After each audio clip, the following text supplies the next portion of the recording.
Hi friends, সবাই কেমন আছেন? Welcome back to J try family. কে এখান থেকে কেমন আছেন জানাবেন। আজকে আমি দেখাচ্ছি যে রাত 1টার সময় বাসায় এসেও কিভাবে আমাকে একা একা ক্লিন করতে হয়, এবং ঘুমাতে ঘুমাতে ওই দিন রাত 4টা বেজে গেছিলো।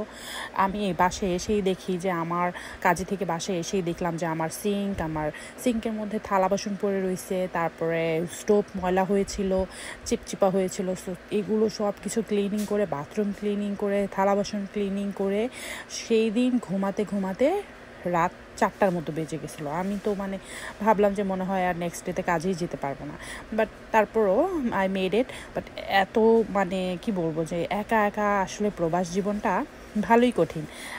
আপনাকে একাই সব কিছু করতে হবে, কারণ আপনার হেল্পিং হ্যান্ড থাকবে না এখানে, আপনার মা থাকবে না আপনাকে হেল্প করার জন্য। নিজেরটা নিজেই রান্না করতে হবে, নিজেরটা নিজেই করতে হবে।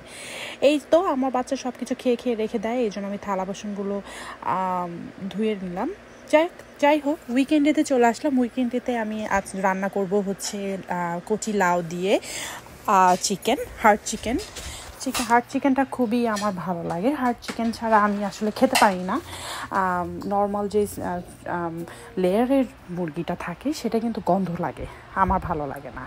আর আমি হার্ড চিকেনটা কিন্তু বাংলাদেশের দেশি মুরগির স্বাদটা পাই এটার ভিতরে। অনেক সময় লাগে, 2.5 ঘন্টা লাগে রান্না করতে করতে। কিন্তু তারপর আমি ভাবলাম আজকে আমি রান্না করব হার্ড চিকেন, আর সাথে ডাল রান্না করব, জলপাই দিয়ে ডাল আমার বাচ্চার জন্য।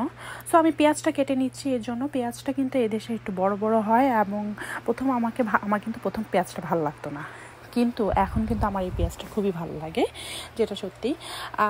সো পেঁয়াজ কেটে নিলাম। পেঁয়াজ কাটার পরেই আমি মেইন রান্নাতে চলে যাব, কারণ আমার আদা রসুন সব কিছু পেস্ট করা হয়ে গেছে। আপনারা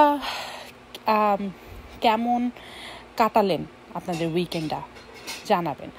আপনাদের কে কোথায়? আসলে আমার ফ্যামিলি বলতে আমরা 3 জন, আমি, আমার হাজব্যান্ড, আমার বাচ্চা, আমার একটা ছেলে আছে, ওর নাম জেইডেন।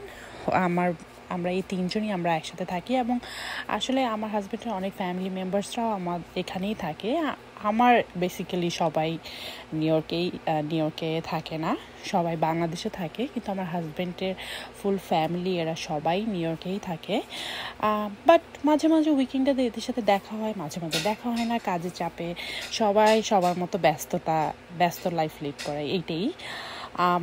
অনেক ফুল ফ্যামিলি বা আমার হাজব্যান্ডের অনেক বড় ফ্যামিলি থাকার কারণে তারপরও আমি একটু একাই সেপারেটই থাকি, কারণ কাজের জন্য। এই তো একটা ক্যান্ডেল জ্বালিয়ে নিলাম, আর ক্যান্ডেলটা খুবই সুন্দর স্মেল পাচ্ছিলাম, ভালো লাগছিলো। সো আমি এখানে মুরগিটাকে সব ধরনের মশলা দিয়ে মাখিয়ে নিব। এখানে আদা রসুনের পেস্ট দিয়ে দিলাম, পেঁয়াজটাও দিয়ে দিলাম, তারপর জিরে গুঁড়া, তারপরে গোলমরিচের গুঁড়া,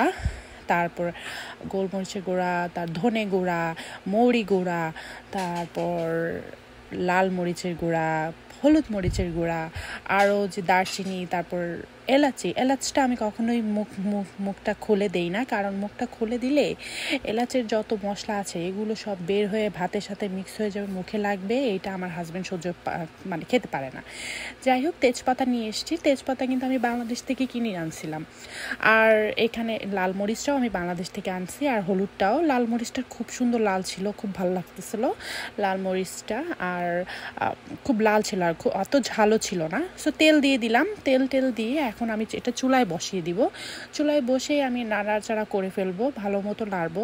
এটা হাত দিয়ে আমি আর মিক্স করলাম না, আজকে নাড়বো, স্প্যাচুলা দিয়ে নেড়ে নিব। আর আমার হাজব্যান্ড কিন্তু আমাকে ভিডিওটি করে দিচ্ছিল, আর বলতেছিল, আরে তুমি এত সুন্দর করে রান্না করো, আমি তো জানতাম না। কারণ আমার হাজব্যান্ড কিন্তু কখনোই আমার রান্না দেখেনি, ও সবসময় ব্যস্ত থাকে বা ঘরে থাকে, রুমে থাকে বাচ্চার সাথে।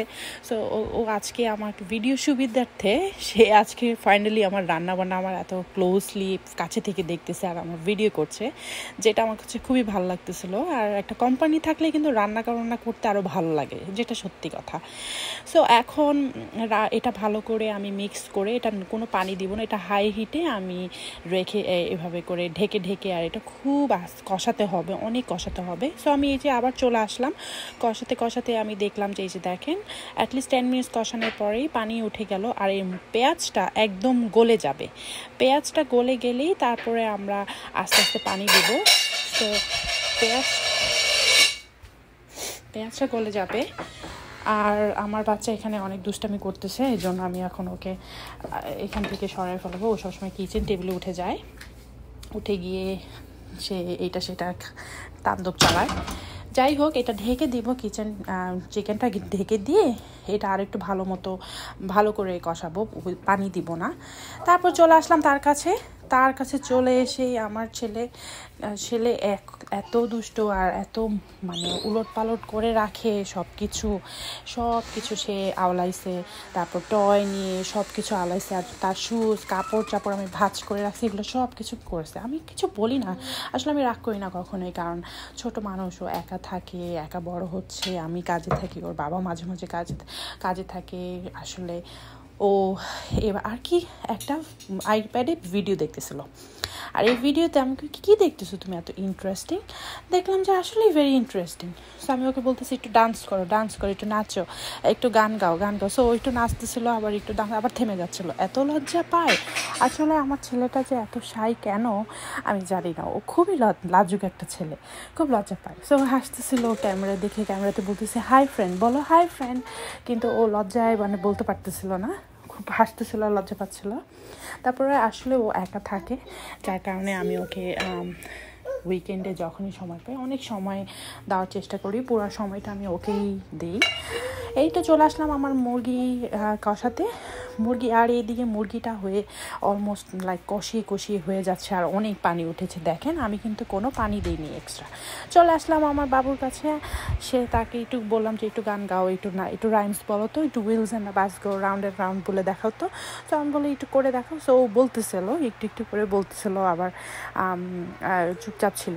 সে এমনিতেও আসলে একটু কথা কম বলে, বাট খুব এমনি ভালো ছেলে, ভদ্র ছেলে। এই তো আমি বলতেছিলাম একটু ডান্স করে দেখাও, একটু নেচে একটু স্টেপ করে দেখাও, রাইমসের স্টেপ করে দেখাও। সো ও করছিল, আর একটু করে আমাকে দেখাচ্ছিল। সো এভাবেই আমি আমার বাচ্চার সাথে সময় দিই, ওর সাথে ডান্স করি, নাচি, গান গাই, অনেক এটাই করি। আমার আসলে লাইফটাই তো ওকে নিয়েই। আসলে নিউ ইয়র্কে কিন্তু আমার কাজ আর বাচ্চাকেই, ওর সাথেই। ও ছিল না তখন আমি অনেক লোনলি ছিলাম, একা ছিলাম অনেক, বাট ও হওয়ার পরে আমার লাইফটাই চেঞ্জ হয়ে গেছে। যাই হোক, কথা বলতে বলতে একটা আইসক্রিম খেয়ে নিলাম। আইসক্রিমটা খাওয়ার পরে আমি ডালটা বাগার দিয়ে দিব। ডালটা আমি আজকে 5 ফোড়ন দিয়ে বাগার দিব, কারণ এই আমার জলপাই ডালটা 5 ফোড়ন দিয়ে খুবই ভালো লাগে। 5 ফোড়ন দিয়ে বাগার দিয়েই আমি একটু ভালো হালকাভাবে এটা, কারণ এটা পড়ে যেতে পারে এর জন্য, কারণ আমার স্টোভের চুলার এত মানে পাওয়ার অনেক বেশি। সো আমি ঘুরিয়ে নিচ্ছিলাম, আর ডালটা বানানোর পরেই আমি আমার বাচ্চাকে খাওয়াবো। আর একটা ছ্যাচ করে একটা শব্দ হয়, দেখেন, এই শব্দটা আমার খুবই পছন্দ, এই শব্দটা আমার ভালো লাগে, মনে হয় যে হ্যাঁ কিছু একটা হয়েছে, আর রান্না হয়েছে বা কিছু একটা হয়েছে। যাই হোক, এখানে আমার বাচ্চাকে ডাল দিয়ে আগে ভাত খাওয়াচ্ছি, কারণ হার্ড চিকেনটা হতে অনেক সময় লাগবে, আর তার জন্য আমি ওকে আগেই খাওয়াই নিচ্ছি। ও খাচ্ছিল, আর ও ক্ষুধাও ছিল অনেক। আর কি করলো, এত মজা পাইছে ও ডালটা, হাত দিয়ে ও নিজেই খাবে, আমাকে ও আবার একটু জিব্বা দিয়ে চেটে খাবে। আমি কি জিব্বা দিয়ে চেটে খাবা? তারপরে এই তো এইদিকে মুরগিটা অর্ধেক হাফ কুক হওয়ার পরেই আমি কলিজাটা দিয়ে দিলাম, কারণ কলিজাটা এখন দিলেই ভালো, আস্ত থাকবে। সো কলিজাটা দিয়ে আমি হালকা করে নেড়ে দিব, আর নেড়ে দিয়ে আমি একটু পরেই লাউ দিয়ে দিব।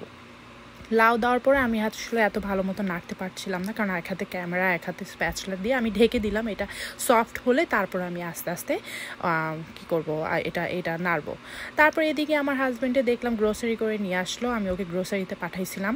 ও আমার জন্য গরুর গোস্ত নিয়ে আসছে, আমাদের গরুর গোস্ত ছিল না, গরুর গোস্ত নিয়ে আসছে 8 পাউন্ডস, 8 পাউন্ড গরু। আর হচ্ছে লাল শাক নিয়ে আসছে। আমি বলছি এবার আমি অনেক লাল শাক খাবো, কারণ লাল শাক সারা বছর পাওয়া যায় না নিউ ইয়র্কে, তার জন্য। আর এখানে এদিকে এটা পেয়ারা নিয়ে আসছে, জেডিনের জন্য পেয়ারা ছিল, আর আমি গার্লিক নিয়ে আসতে বলছি, গার্লিক নিয়ে আসছে। এইদিকে আমার মুরগিটা একদমই হয়ে গিয়েছে।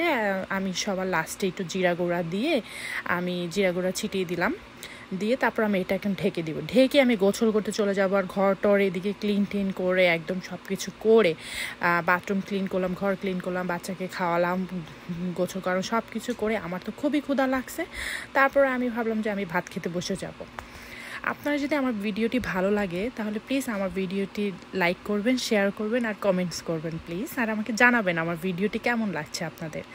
এই তো আমি নিজেও খেতে বসলাম। দেখেন আমার চিকেনটা একদম সফট হয়ে গেছে, একদম অনেক মজা লাগছে খাইতে। আমার হাজব্যান্ডও খুব এনজয় করেছে, আমিও খুব এনজয় করেছি।